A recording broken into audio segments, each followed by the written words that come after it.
A primeira Bíblia cristã foi produzida pela Igreja Católica, compilada por estudiosos católicos dos séculos II e III, e aprovada para uso cristão geral pelos concílios católicos de Hipona, 393, e Cartago, 397. A primeira Bíblia impressa foi produzida sob os auspícios da Igreja Católica, impressa pelo inventor católico da imprensa, Johannes Gutenberg. E a primeira Bíblia com capítulos e versículos numerados foi produzida pela Igreja Católica, obra de Stephen Langton, cardeal arcebispo de Canterbury. Em cada missa no mundo, todos os dias, a Bíblia é lida em voz alta pelo sacerdote. Na missa tradicional, há uma leitura do corpo geral da Bíblia, excluindo os evangelhos, e duas dos evangelhos. Na missa católica moderna, há duas leituras do corpo geral da Bíblia e uma dos evangelhos.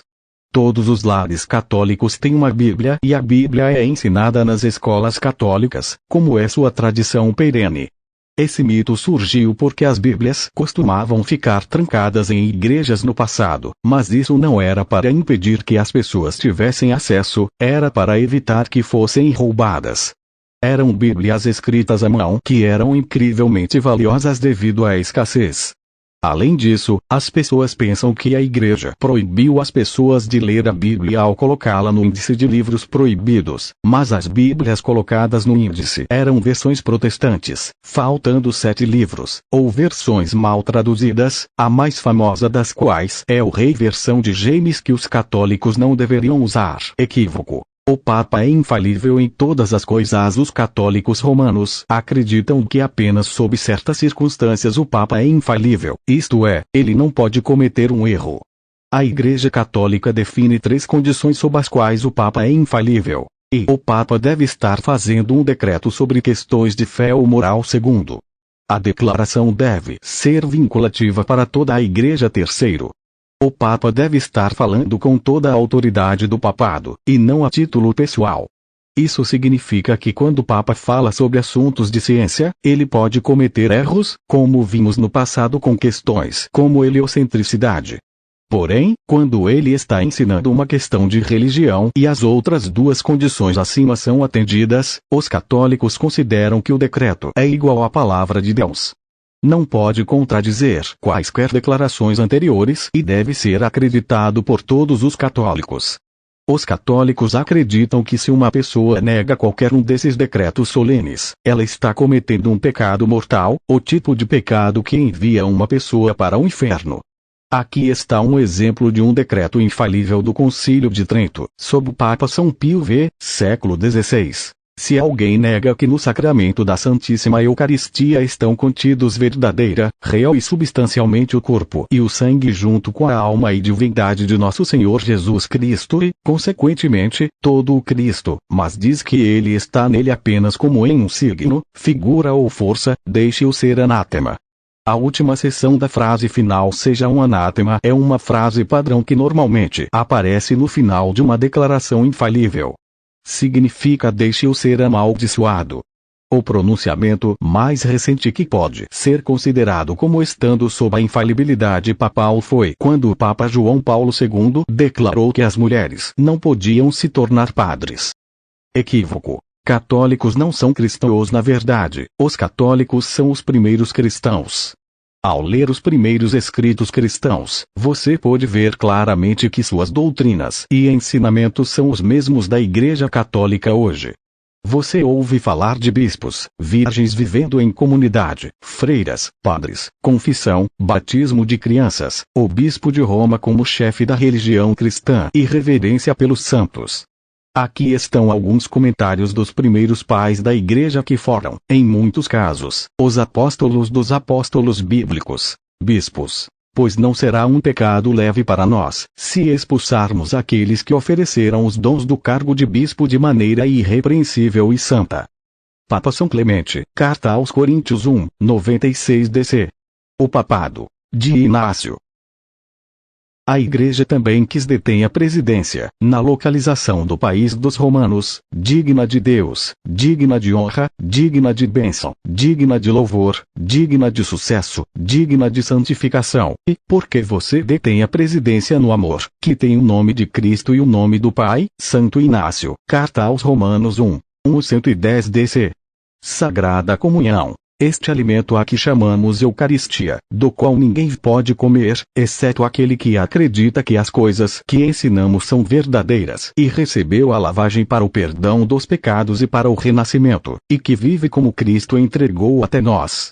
Pois não recebemos essas coisas como pão ou bebida comum, mas como Jesus Cristo, nosso Salvador, sendo encarnado pela palavra de Deus, tomou carne e sangue para nossa salvação. Também fomos ensinados que o alimento consagrado pela palavra da oração que vem dele, da qual nossa carne e sangue se nutrem pela transformação, é a carne e o sangue daquele Jesus encarnado.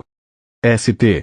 Justin Martyr, First Apology, AD 148, 155. Batismo infantil. Batize primeiro as crianças e, se elas podem falar por si mesmas, que o façam.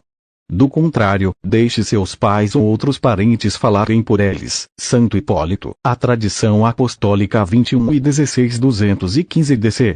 Confissão. Método filial de perdão, embora difícil e laborioso, é a remissão dos pecados por penitência, quando o pecador não se esquiva de declarar seu pecado a um sacerdote do Senhor e de buscar remédio, como quem diz: eu disse ao Senhor que me acusarei de minha iniquidade. Orígenes, Homilhas em Levítico 2. 4, 248 DC. A partir dessas citações, é óbvio que as práticas da Igreja Católica moderna são as mais próximas das práticas dos apóstolos e dos primeiros cristãos.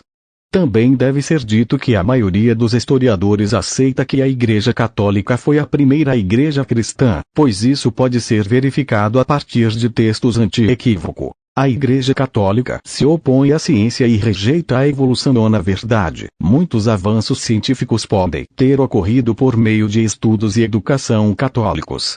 O caso mais recente e interessante é o de Monsenhor Georges Lemaitre, foto acima, ao centro, um padre belga que propôs a teoria do Big Bang. Quando propôs sua teoria, Einstein a rejeitou, fazendo com que Monsenhor Lemaitre escrevesse para ele: sua matemática está correta, mas sua física é abominável. Por fim, Einstein acabou aceitando a teoria. Além disso, ao contrário de muitas religiões protestantes ou evangélicas americanas, a Igreja Católica não rejeita a teoria da evolução. Desde os primeiros dias da teoria, a Igreja permaneceu em silêncio sobre o assunto. As primeiras declarações públicas especificamente a respeito da evolução vieram do Papa Pio XII, que disse: a Igreja não proíbe que pesquisas e discussões, por parte de homens com experiência em ambos os campos, ocorram a respeito da doutrina da evolução, na medida em enquanto investiga a origem do corpo humano como vindo de matéria viva e pré-existente. Em 2004, uma comissão teológica supervisionada pelo cardeal Ratzinger, agora Papa Bento XVI, emitiu esta declaração. De acordo com relato científico amplamente aceito, o universo entrou em erupção há 15 bilhões de anos em uma explosão chamada Big Bang e tem se expandido e resfriando desde então. A evidência convergente de muitos estudos nas ciências físicas e biológicas fornece suporte crescente para alguma teoria da evolução para explicar o desenvolvimento e diversificação da vida na Terra, enquanto a controvérsia continua sobre o ritmo e os mecanismos da evolução.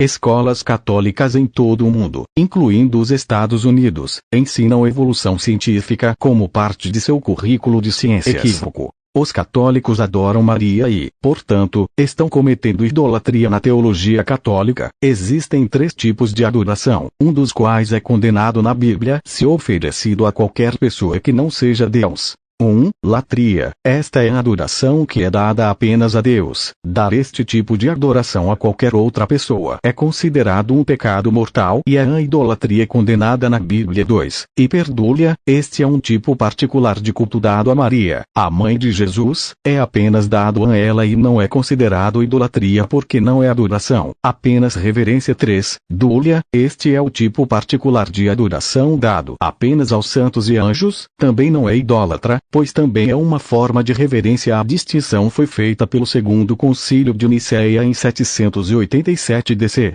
O conselho foi convocado para condenar as pessoas que afirmavam ser idólatra ter estátuas e imagens de santos.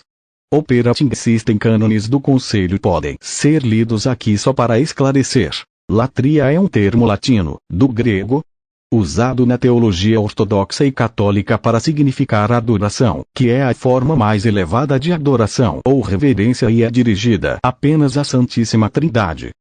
Existem formas inferiores de adoração, como está implícito aqui. Um católico que pode se ajoelhar diante de uma estátua enquanto ora não está adorando a estátua ou mesmo orando para ela, não mais do que o protestante que se ajoelha com uma Bíblia nas mãos quando ora está adorando a Bíblia ou orando para ela. As imagens de santos, seja em forma de estátua ou pintura, servem como um